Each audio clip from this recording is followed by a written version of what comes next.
18ই মে রাহু ঘর চেঞ্জ করেছে। এই যে রাহু ঘর চেঞ্জ করেছে, এতে অনেকেরই মনের ভেতরে কিন্তু অনেক রকম ভয় কাজ করছে যে কি হতে পারে। রাহু ঘর চেঞ্জ করলো, এর ফল কি হতে পারে, খারাপ হবে না ভালো হবে, আপনার ক্ষেত্রে কি হতে পারে, আপনার ক্ষেত্রে যদি খারাপ ফল হয় তার থেকে মুক্তির কি উপায় আছে, অবশ্যই জানুন মুক্তির উপায়।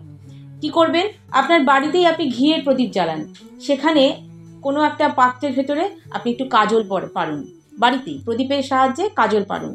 সেই কাজল এবং একটু লাল আর হলুদ দিয়ে যে রলি পাওয়া যায়, সেই রলিটাকে আপনি নিয়ে যাবেন কোনো আপনার আশেপাশের কোনো বট বা অশ্বত্থ গাছে। গাছটাকে 4 বার প্রদক্ষিণ করে গাছের মধ্যে রলিটাকে বেঁধে দেবেন এবং যে কাজলটা পেরেছেন কাজলটা গাছের গোড়ায় কোথাও একটা মাটিতে পুঁতে দিয়ে আসবেন।